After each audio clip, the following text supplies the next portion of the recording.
جس طرح اللہ تبارک و تعالی انسان کو برے حالات سے آزماتا ہے نا، اسی طرح اللہ تبارک و تعالی انسان کو اچھے حالات سے بھی آزماتا ہے۔ وَنَبْلُوكُمْ بِالشَّرِّ وَالْخَيْرِ فِتْنَةً، اللہ فرماتے ہیں ہم تمہیں اچھے اور برے حالات سے آزماتے ہیں۔ یہ جو بہت اچھے حالات ہوتے ہیں یہ بھی آزمائش ہوتے ہیں۔ جب بہت زیادہ دولت ہوتی ہے تو پھر بھی آزمائش ہوتی ہے، بہت زیادہ شہرت ہوتی ہے تو پھر بھی آزمائش ہوتی ہے، بہت زیادہ چاہنے والے ہوتے ہیں تو پھر بھی آزمائش ہوتی ہے۔ اچھے حالات سے بھی یہ بندہ آزمایا جاتا ہے اور برے حالات سے بھی۔ بلکہ میں آپ سے عرض کروں، غریبوں پر آزمائش کم ہوتی ہے، امیروں پر، مالداروں پر، مشہور لوگوں پر آزمائش۔ وَاعْلَمُوا أَنَّمَا أَمْوَالُكُمْ وَأَوْلَادُكُمْ فِتْنَةٌ، مال اور اولاد آزمائش ہے، فتنہ ہے، زیادہ آزمایا جاتا ہے۔ اللہ تعالیٰ انسان کو آزماتا ہے۔ اب کرنا کیا ہے؟ اب کرنا یہ ہے کہ آزمائش کے لیے ذہنی طور پر تیار رہنا ہے۔ یہ جو دنیا ہے یہ مومن کے لیے قید خانہ ہے۔ جو لوگ آپ کو بڑے سکھی بھی نظر آتے ہیں نا، ہو بڑا پروٹوکول ہے، بڑے آ رہے ہیں بڑے جا رہے ہیں، ان کے بھی کبھی قریب ہو کے دیکھیں گے تو دکھ مل جائیں گے آپ۔ بلکہ میری ایک بات یاد رکھیے گا، جتنا بندہ بڑا ہوتا ہے اس کے دکھ بھی اتنے بڑے ہوتے ہیں۔ ایک ٹائم ایسا آتا ہے جب آپ کو صرف سننی ہے، آپ کسی کو سنا سکتے۔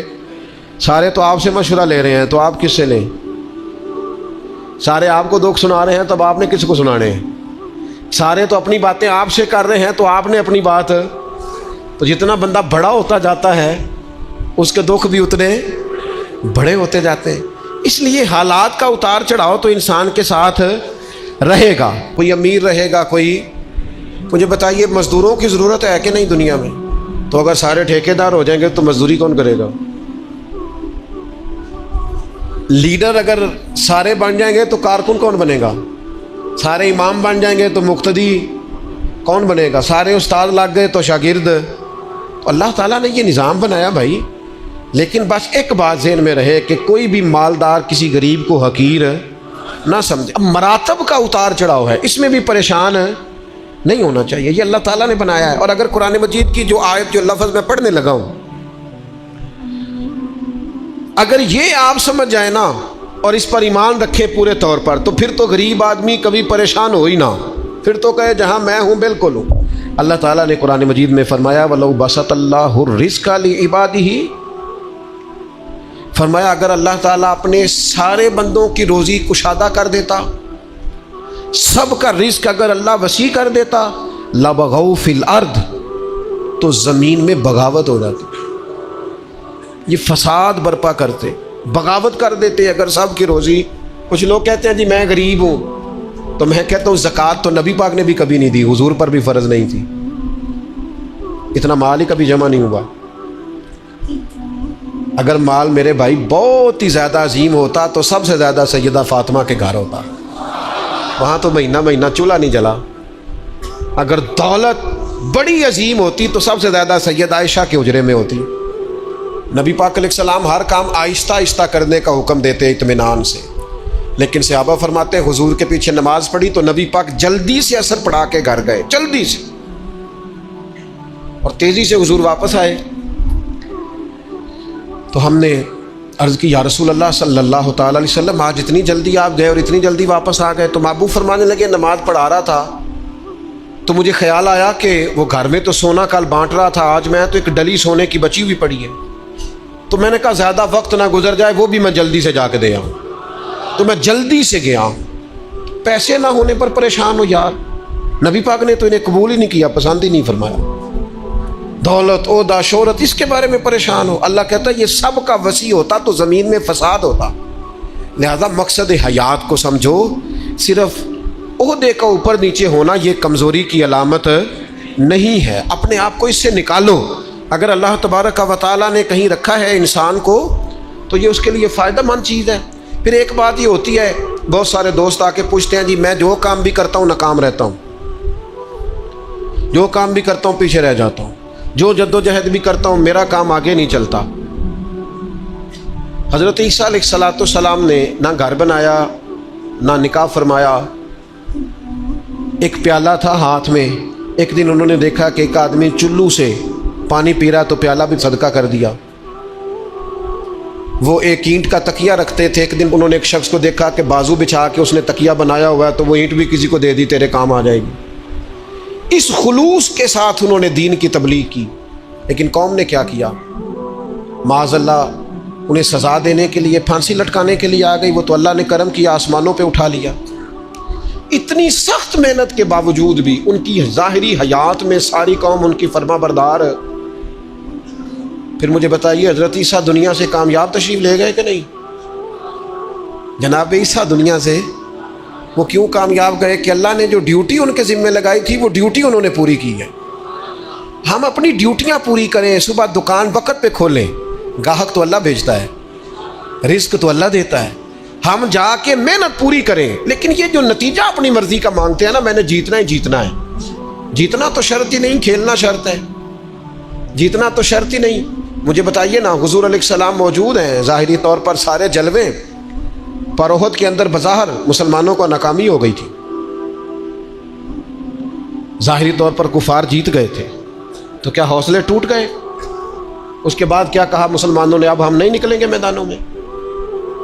بظاہر حدیبیہ کے موقع پر کفار سخت شرطیں منوانے میں کامیاب ہو گئے تھے, تو کیا پھر مسلمان دل چھوٹا کر جاتے؟ او ملت کے جوانوں, ہر بات میں کمزور پڑ جاتے ہو. او جی مجھے بڑی دیر ہو گئی, میرا کوئی اتنی کچی باتیں کرتے ہیں, بعض اوقات کے دل کرتا ہے یار تو کیا بات کرتا ہے, اٹھ باندھ کمر کیوں ڈرتا ہے.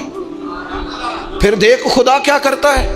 قرآن مجید کا کبھی آپ انداز دیکھیں نا سمجھانے, ولا تہنوا ولا تحزنوا وانتم الاعلون ان کنتم مؤمنین. فرمایا کمزور نہ پڑنا, غم نہ کھانا, بس پکے مومن رہنا, فتح اللہ تمہیں ہی عطا کرے گا, غلبہ اللہ تمہیں ہی عطا کرے گا. لہذا یہ ساری چیزیں اللہ پہ چھوڑ دیں. جتن جتن تہار کوئی کھیڑے,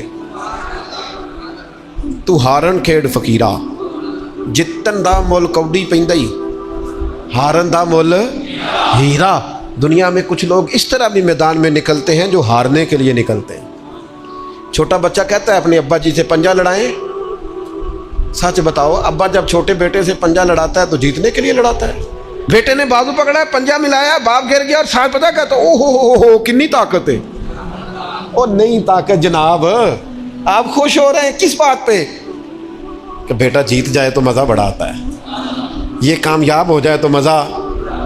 لیکن آپ سمجھیں اس بات کو جو میں سمجھانا چاہ رہا ہوں. یہ کامیاب کب ہوا ہے؟ ابا جی کو ہرا کے.